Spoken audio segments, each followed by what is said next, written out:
Hello, everyone. We are here today talking with Rob and John. They are Bad Viking Game, and they are responsible for the development of two of my favorite games ever. They are like Strange Horticulture and Strange Antiquities. And in here, we are going to talk a little bit, just a casual conversations amongst them. So, welcome. How are you doing? Hi. Yeah, it's Hi. great to be here. Thank you for having us. Amazing. And hello, John, how are you doing? Yeah, not bad. Thanks. Nice to meet you, and looking forward to a chat. Yeah, it's gonna be fun. Amazing. So I think we can, like, first thing to ask, it's a little bit mandatory. It's about like how the idea of doing a store sim, came with this occult horror vibes. Because I have investigated your work prior to these titles, and they are like completely different, nothing to do with the Yeah, strange no, that is true. horticulture. Yeah, Yeah. it looks like it kind of comes out of the blue, and yet to us it didn't feel like it did. Like, um, we were kind of bouncing ideas around for quite a long time, like loads of different stuff, a lot more kind of casual, silly stuff, like we have done in the past. And we were playing around with this point and click game idea, set in this world that we called Undermere, that was, like this kind of fictional version of the Lake District, but it was very whimsical and yeah, quite sort of light-hearted. I mean, we hadn't got very far with it before we started thinking, you know what, this isn't really going anywhere. It's not quite what we want to be doing. And at the same time, we'd been thinking about Papers, Please, which, you know, hopefully your audience will have heard of. It's a very, very popular indie game, where you're a border guard and you stamp people's passports as they come through. And we've been kind of thinking about, like, is what makes this idea so special, and what resonated so much with people. And we latched onto this idea of being behind a counter and you have people coming to you.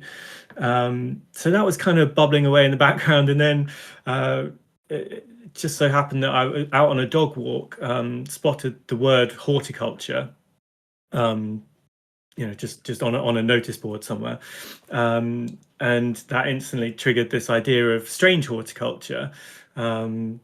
And so just the name fell out first, and it kind of started to slot into these other ideas that we'd been having.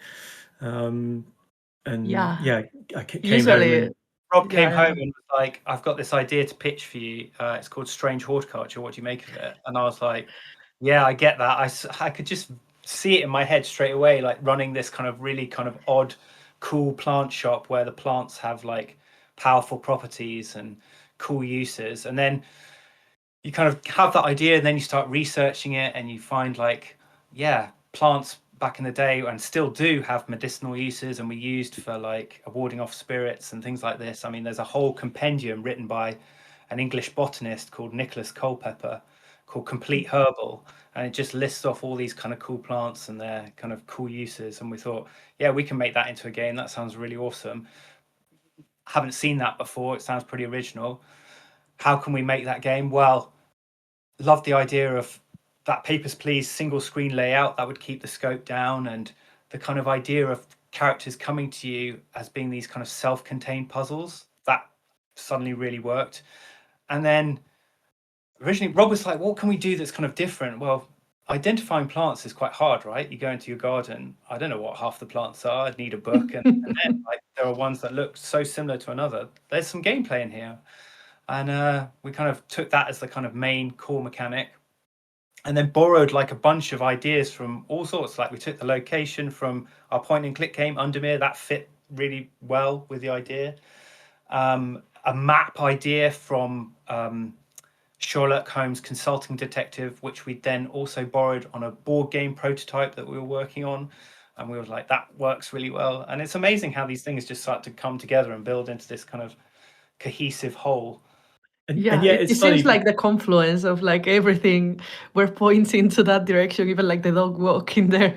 Yeah, well, yeah, there are all these different catalysts, but it's funny talking about it because we've obviously discussed this before and talked about how we came to this idea before. And yet the other day I happened to be looking back through some of my old notes for when we were first coming up with the idea, and there's loads of stuff in there that I'd completely forgotten. And actually, the vision that John just described of how it came together, it's not as straightforward as that. It definitely, like, you go down different alleyways that don't go anywhere. Like, for a long time we were trying to work out how to make this time loop type aspect to it, so that I can't even remember how that would work, but we were kind of inspired by a game called Sexy Brutal, which has this they are time like a loop element to it. Spanish developer Right, team. yeah, they Yeah, are, aren't they? indeed. Yeah. Yeah. So yeah, like for a while we were trying to work that angle into it, and there's just various other stuff that just you forget because it was just a dead end. That then in your mind you kind of paper over all that, and it's just, oh yeah, this sort of idea came together, but it took quite a long time to bring it all together and decide that was the direction we were going in.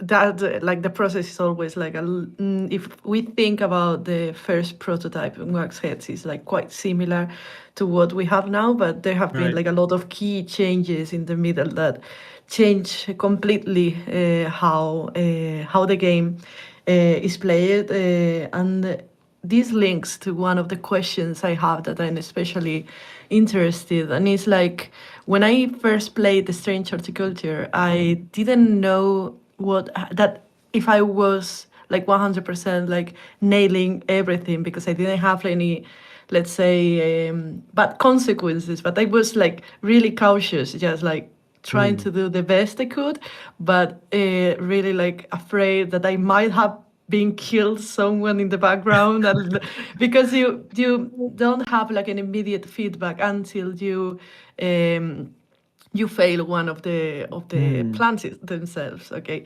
so I was over cautious, just trying to give everyone like the best, like overthinking everything I played on the stream, indeed. And I was like overthinking everything until I failed for the very first time, and then I felt like this safe net under my feet, just like, okay, now I know that I'm not like failing, and just like too good with plants, I guess. Hey, But that's how we want people to play, right? It's like we want people to be really focused in on the puzzle and what we're trying to do, and not just kind of scatterbombing this plant, and this plant, but actually reading into the clues and working it out. That's what we want from a player. What we find is that actually people kind of go, well, it could be one of these two, let's just give one a go. And yeah, but you've got to cater for all these different play styles, and that's what's interesting. But no, I'm really glad you spent the time to really like get into yeah. your role as a horticulturist, as it were. Yeah. Yeah, I have to admit that once I knew that there were like not like really bad consequences, Yeah. like I got a little bit reckless, Yeah, like, Yeah. oh well, Okay, yeah. yeah, let's try. But that's something we discussed in the past, because in our first version, when you had like a bad recommendation, you had to live with it. You wouldn't even know which one is the correct album. So that Yeah. was something that someone like myself, that is like really not into frustration or like not knowing 100% what's happening, might be not enjoying it. So Yeah. we decided to add a new game mode, let's say, where you have like infinite and non-consequences, like non-bad consequences, Yeah. kind of decision. And it's quite similar of like what you decided to do, like dying, let's say dying in your game, it's more like annoying than punishment. you know and I really like that. It's just like I have to do this task to keep playing, Yeah. but Yeah, it didn't feel like it's punishment. basically our game is quite it's a cozy game. We didn't know we were making a cozy game when we made it, but it's been called a cozy game. And part of one of the kind of mainstays of the pillars was that it should be relaxing to play and without too much punishment. So we wanted to avoid loads of timers and things like that. And then but we have to have a way of kind of making the player some kind of punishment, as it were, so they can't just brute force all the puzzles by trying every plant systematically one after the other. And so the best we kind of come up with, well, originally we had, you just went back to the start of the day, and we released that in the demo, and that went down really badly. Like, people didn't like that at all. So well, let's put in just like a small mini game. And in horticulture, it's just this kind of jigsaw puzzle, or like this other like little key puzzle that you have to do, and it's kind of annoying, but it's kind of fits with the world. And like, we wish we could have done more with that. And so with Antiquities, we're like, well, what can we do there that kind of is a bit more interesting to keep coming back to if you're failing over and over again. And so we kind of tried to create a game that was kind of fun to play, but had a bit more of a skill kind of level to it. And it's not perfect, but I think we did an okay job with it. Well, to be fair, I think in the Strange Antiquities, I was like not concerned of failing, because it was rather like entertaining as a game. Yeah. So sometimes like going over there was like, oh yeah, let's roll some dice. Yeah, well, that's cool.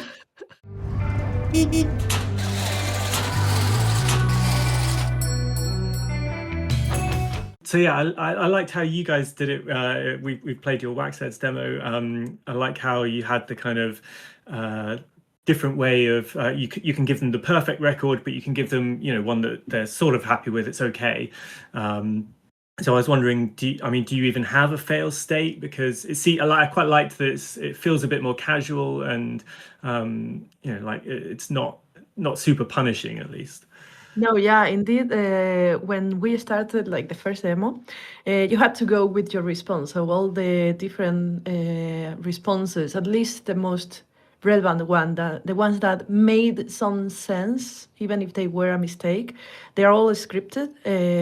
Yeah, I So when noticed. you, I liked that it had unique dialogue, even when you yeah, got it's like wrong some one. references when it's like a really bad or like the obvious confusion, you know, they are scripted. And in the first version of the game, the only option you had was like go with it, you know, like just vibe, going with your choice kind of situation. And it was indeed after playing Strange Antiquities when I thought it was really like cool to be able to know which one is the correct one, you know. And even liked your small like little messages you have saying why that was the correct answer, because sometimes you miss something, but it might be something useful in the next puzzles. So it was a way I could learn the basics of the game by playing itself. Yeah.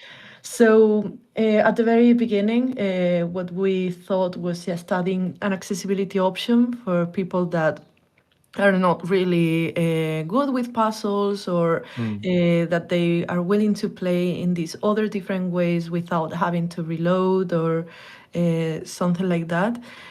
But we found out that people really there were some people that really enjoyed playing in this other like way more laid back way of knowing that you can try over and over, and even if it's not a perfect solution, you can go ahead with it or investigate what they say when the solution is not the perfect one. Yeah. So As someone who's kind of created these kind of like a puzzle game that's quite similar, like where you kind of have a perfect solution, and that's what we're trying to drive people towards, is that perfect solution. Like, I found playing the Wax Heads demo, I was like, I really want to find the perfect record, like, and like that I was if I didn't, and I think there was only one instance when I didn't, and I was very frustrated by it, and I had to change the game or go back, because I think I was on the game mode where you have to you get a different rating, and I was like, oh no, so which was the right one? Like, so I had to go back and replay the demo to get back to that spot to like try it. So I could, because I'd already got past it, and then I was, and then when I finally got it, I was like, okay, right, at least I understand why, because I had to understand the puzzle, and that was where so for me, that kind of the more casual, adding in that extra game mode where you kind of get another go at it was was actually really smart, and I should have been doing that, to be honest. But Well, then we are really thankful because like your game was one of the inspirations of adding that other game mode, especially to avoid that sensation. We found out that there are people that really love the go with the vibe and like go with your Yeah. errors kind of situation, more like a no hit kind of thing. But it's I like when people play however they want, you know. Yeah.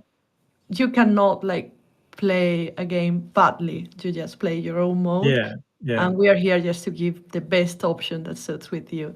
So I'm really happy you enjoyed that. It was one of the largest changes with the first demo we had. So yeah.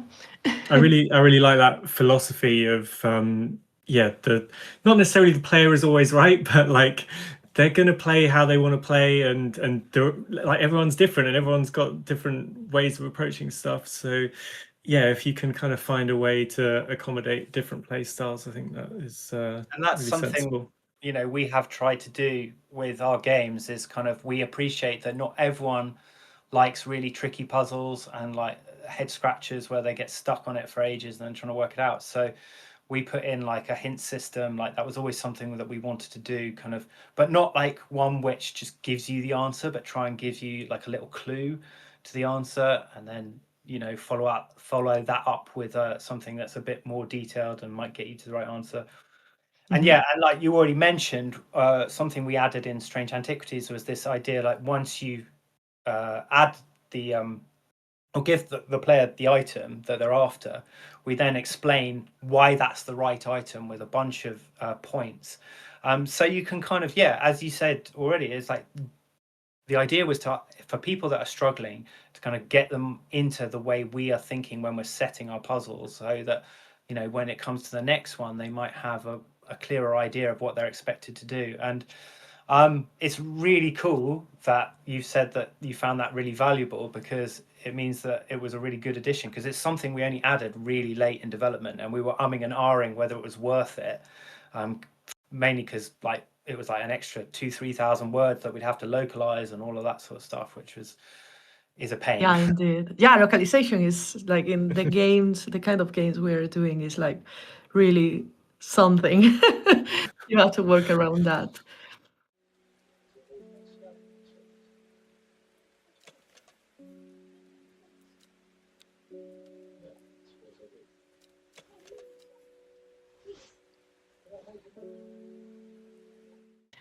So just okay, I have like a few questions I want to make. One of them is like because your team is quite similar to ours, like a two-person teams, Yeah. and you are even like more familiar. We are just friends, but you are more familiar than that. Your brothers. Yeah. I wanted to ask about your relationship through the game, in the sense of it's a really stressful process, and sometimes it can lead to like conflicts and misunderstandings and everything, and it's part of the process to like trip them. And in our case, just to break the ice, we had like some discussions over the game, because it's really stressful and you can't avoid, but sometimes you Yeah. hate everything around, and that includes the people around you, you know. And we can have like a few tense moments, but we Yeah. always come back to this moment of like just thinking and like realizing, for example, in my case, that Murray has been the best dev partner I have had. And we just come back to this part of like complimenting each other, making Yeah. sure he's comfortable and he's Yeah. happy, and the same over. We look like the Spider-Man meme of just like, you are also, no, you are. Yeah. Well, I mean, I think you hit the nail on the head there, really, because yeah, obviously there is going to be conflict. You're not going to agree on everything, but hopefully you're kind of, you know, you're both passionate about it, right? You're both pulling in the same direction, which is you want to finish this thing, you want to create the best thing that you can, and also you've partnered up for a reason. I mean, yes, he is my brother, but he's also very talented, and I think that's, you know, ultimately that's what, like you guys, we come back to, is that we both respect each other's work, and have a great deal of, like, we give each other a lot of autonomy, actually. We work closely together, but we'll also go off and do our own things and then come back and discuss stuff. So yeah, I generally, I'll give John a bit of a brief about stuff sometimes, and I just know that he's going to come back with something exciting. I really look forward to when he shows me something that he's been working on, because it's always a pleasure to receive. Oh, thanks. Well, not always, So sometimes I have to give the bad news that that actually this needs a bit more work. But I was going to say, look, when you work in such a tight team, like just two people, it's very intense. It just, that by its very nature. And when you work with a sibling, I think it can be even more intense, especially because you don't tend to be as reserved as you would be with someone else. Especially myself, I think Rob is much better at being a bit more tactile and tactful. With the way he approaches the dynamic, whilst I can get my horse blinkers on and be quite like, especially when I get anxious and when I get a bit stressed and a bit frustrated, it just comes bubbling out. And I probably the way I interact is very different to how it would be if it was someone that was more of a colleague or someone I hadn't known for that long. Whilst it's my brother, I know I can kind of I don't know, it's a bit different, I guess. So sometimes we do fall out, and then we need some time apart from each other for a few days where we'll go off and take a breather. But it's kind of a mutual respect. We'll come back, and the fact is that we both bring different things to the table. We both have different skill sets, and that's why it works, is that I can't do what Rob does and he can't do what I do, and it kind of works well together the way it is. So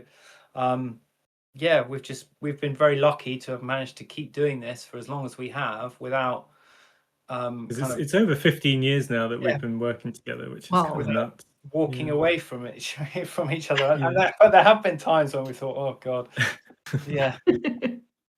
No, it's cool, and like seeing that you are aligned, like willing to do the same kind of games and being enthusiastic about them, and so complementary positions. That's also like quite helpful, I guess. Yeah, I think so. I think we both, as John says, bring different things to the table, and I think what helps is that we can get on the same page about stuff. So yeah, actually, in terms of kind of design decisions, there is stuff, but it's not big stuff. Like, as John says, when I was excited about the idea for Strange Horticulture, he was immediately excited about it as well. It's just kind of, we were both on that page together. Yeah, it happens to us too. Like every time we are excited about an idea, we even make like the other person more excited about that idea, like trying to figure out how it could be, and with that layer of mysterious, because you don't have you are not like in other people's head. But you are like start wondering and imagining the world that the other person has in mind. So yeah, I totally get that. If anything, it's actually quite interesting when because I feel like I have like a really strong idea now of what our games are and what fits in the world and all that sort of stuff. So when someone else might bring an idea in that just doesn't fit, I kind of instantly feel that. And so it's interesting that sometimes John will put forward an idea and I'm like, no, that doesn't fit in the world. Like, I thought we were on the same page about this. So it does still happen that, as you say, we're different people, we do bring different things, and like we have to just work together to find what the world is.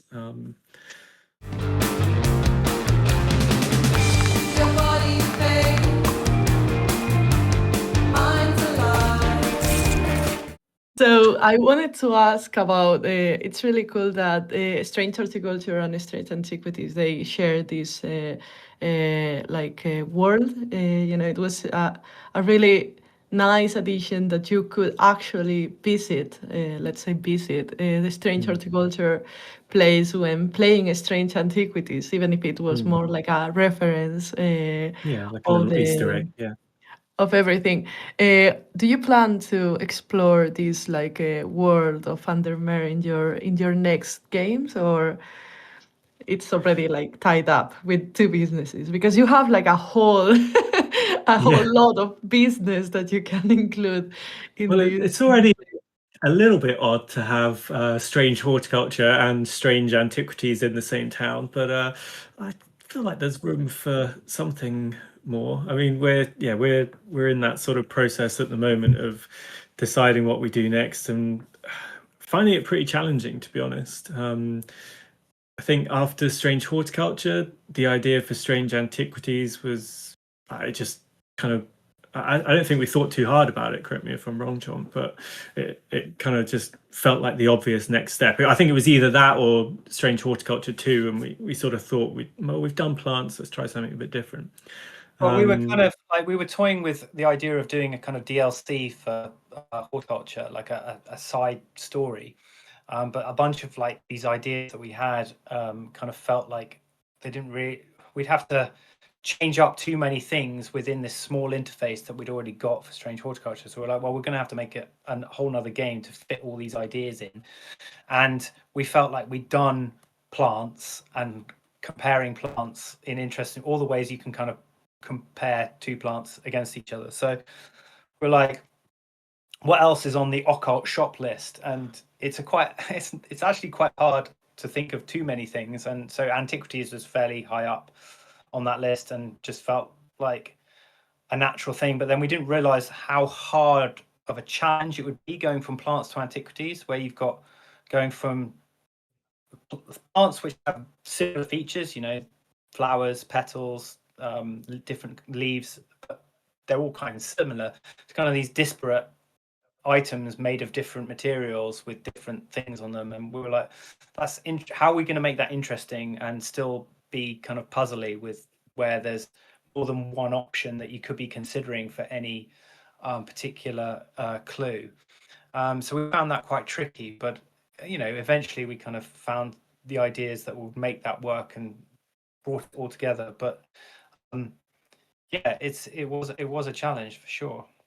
Yeah, it seems like at least on my side, I can see like it's a quite a smart move in the sense of you have all the vibe in a Strange Horticulture, like deciding between two of them that fits most of what they are asking or what you need, but not all of them, and you have to do this detective kind of a deductive game. But at least Antiquities give you a little bit more of like room to playing with materials, behaviors, shapes. In plants, I guess you are more limited to like they have to at least look something like a plant or mushroom or a natural thing. Yeah. So yeah. I guess I'm quite interested in how you found, because obviously the gameplay with Wax Heads is somewhat similar, right? You're comparing records and you're trying to deduce which one the customer is going to find the most appealing. But yeah, I think yours is more analogous to Strange Horticulture in that a record is a record, like they're all very similar, but you can do lots of different things with the artwork. So yeah, I guess I'm curious about your process there. Yeah, in our case, most of the puzzles, like the big overall of the puzzles, it's on Moray's side, and he has done like an amazing job of trying to create like really different albums, but they because of like they share the genre or they share like the type of music, the type of singer, the band, the history around the years. I have played with a lot of different variables that I never even thought about all of them when first Yeah.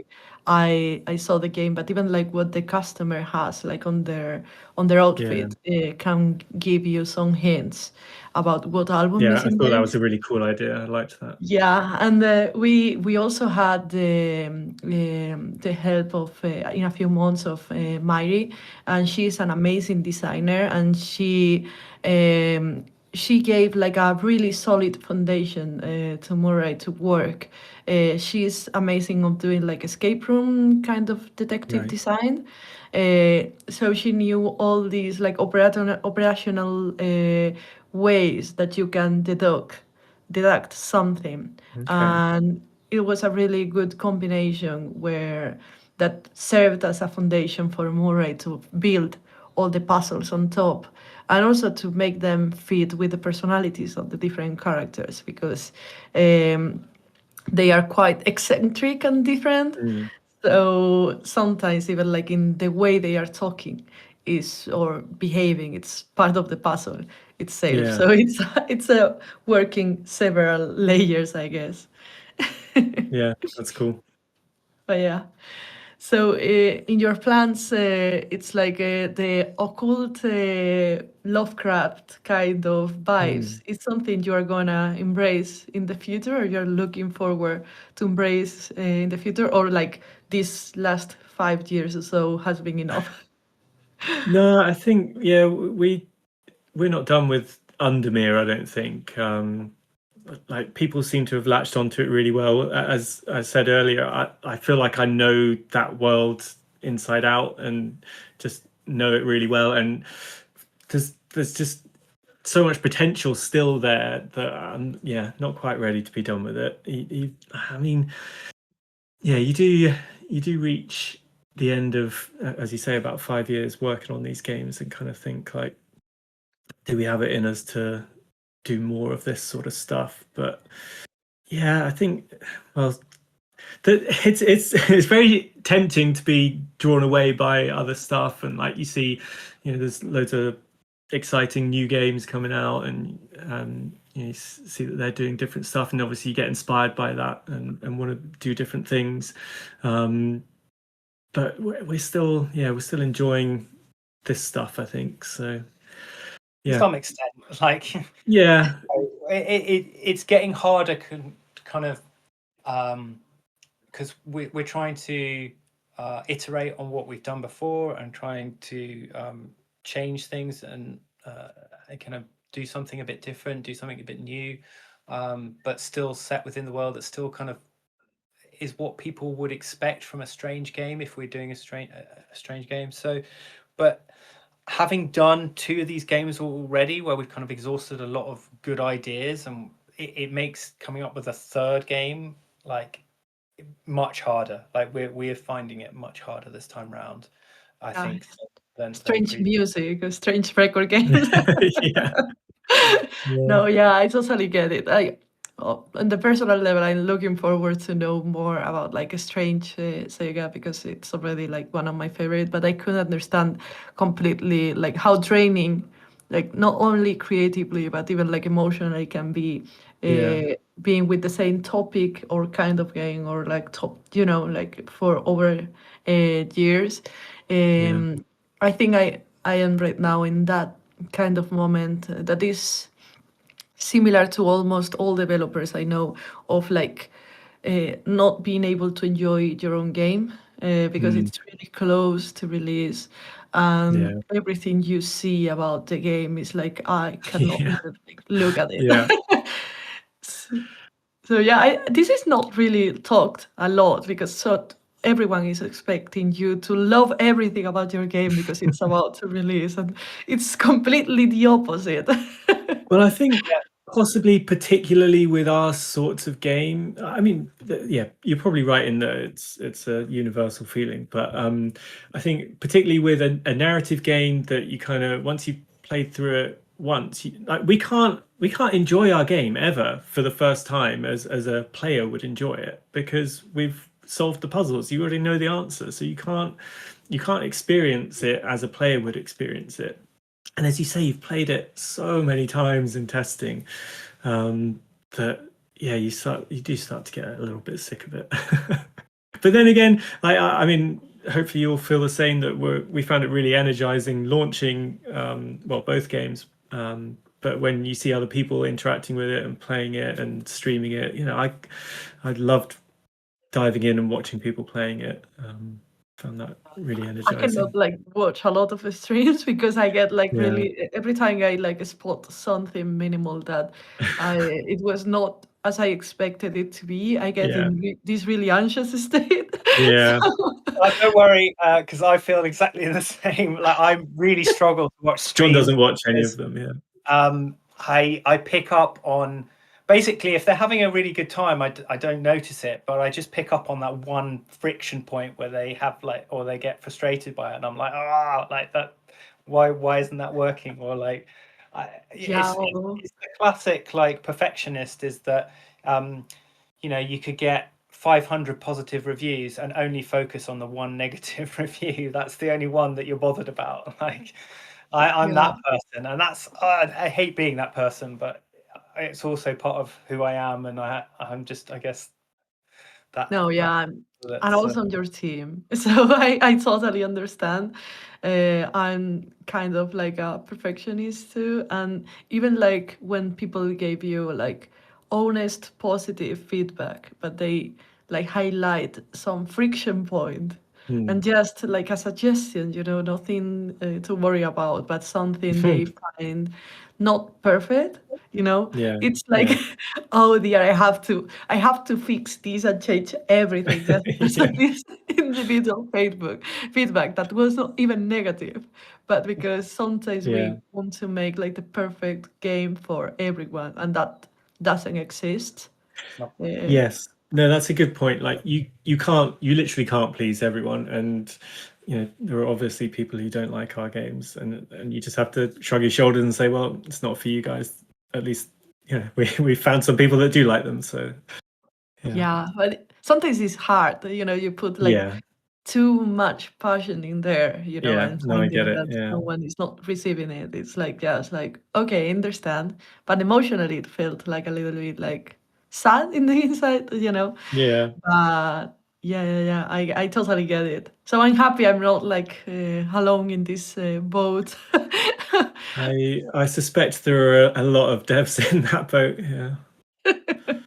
Yeah, I wonder if like with your previous games that were more like in the party of multiplayer or like fun, let's say fun in the sense of like a funny Yeah. part. Does it happen the same? Like you No. just want to release it? Yeah, I think so. Yeah, you just want to release it. No, I was sorry. I thought you were going to ask about like the feedback and like the Oh, yeah, go ahead. Like I Because, was like, about. it's very different, like releasing Strange Horticulture and Strange Antiquities, which is almost universally like positive, like people enjoy the games and everything, whilst releasing a multiplayer game, the feedback that you get is almost universally negative. If they're enjoying it, they just don't say anything. And that is very, I guess that's where I've learned to like kind of absorb all that negative stuff, and like it just becomes like that's the stuff that I'm having to listen to and sort of take on board. So it is a nice welcome change, but it still doesn't change how I think about the feedback. It's just like it's only the negative stuff that I see. I think one reason why we moved away from multiplayer stuff was that well, one, just technically, like if stuff goes wrong, it can go pretty wrong, and we found that pretty stressful. But yeah, it's that I think any competitive multiplayer game suffers from toxic fan bases, and you know, because that's part of it's sort of baked into the game, is that you're butting heads with each other, you're trying to beat your opponent, and so yeah, we kind of didn't like that side of it so much, and yeah, releasing particularly Strange Horticulture and yeah, also Antiquities was just a breath of fresh air, really, of like, oh wow, this is what happens when you make a game for an audience that just is just loving it. And that's not to say that we didn't have that with Bad Eggs, because we did. We have loads of like fans that really enjoyed the game, but the negative side of the community can be really vocal sometimes, and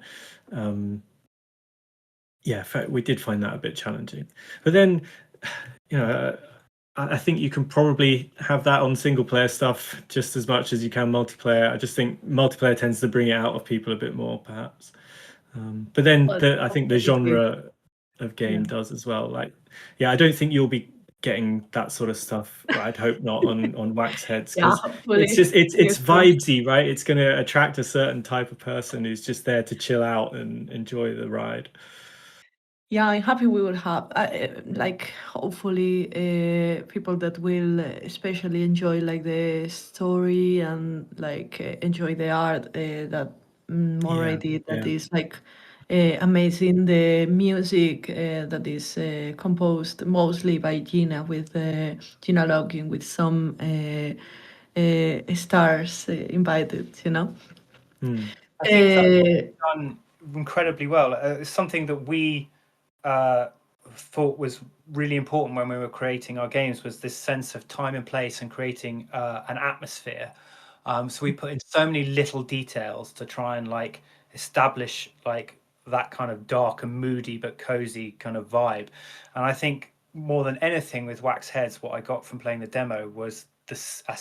It's not the same vibe, but it is capturing an atmosphere and a vibe, very much like, you know, that mixture of High Fidelity and meets Scott Pilgrim with like skateboard and culture and music, like, and all of that kind of stuff. And the act of being a maven, which I love, is like this idea of being an expert in something, which is what we've done as well. It's like putting you into the role of being able to influence and be the kind of person that is trying to find the right thing for the right person, at least.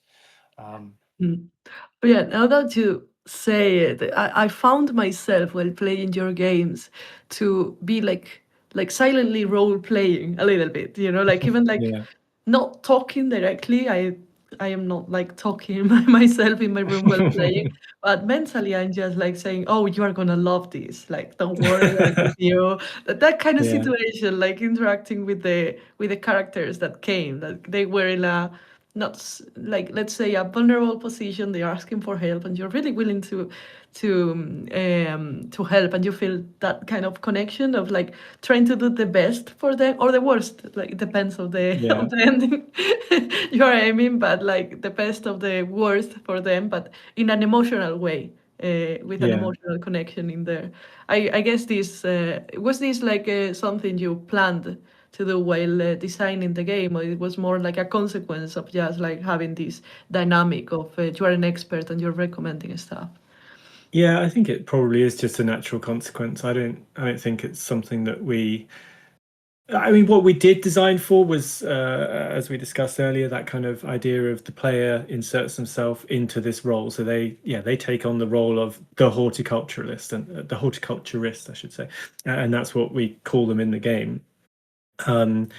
So yeah, that was intentional, and not giving them any dialogue was also intentional, so that yeah, you do fill in those blanks with your internal thoughts. So yeah, I guess it is a natural consequence, but of our design decisions. Yeah, but we also have sort of mechanics that lean into that role-playing idea. You know, everything has a kind of tactile feel. The books, you can bring them out, you can open your drawers, you bring them out onto your table, you open them up, and then we even give the player a magnifying glass to kind of scan over stuff. And it's, you know, you don't need to play the game with it, but I often find myself just whipping out my magnifying glass anyway, because I'm role playing as a kind of antiquarian, like looking at my items and things. And I hope other people play it that way too. But yeah, it's just like, I think in offering kind of like that kind of tactile world where you kind of it creates this sense of role play, which I think is really important for our game as well. It sort of lends itself into that sense of atmosphere, and you know, really sets the tone. Yeah.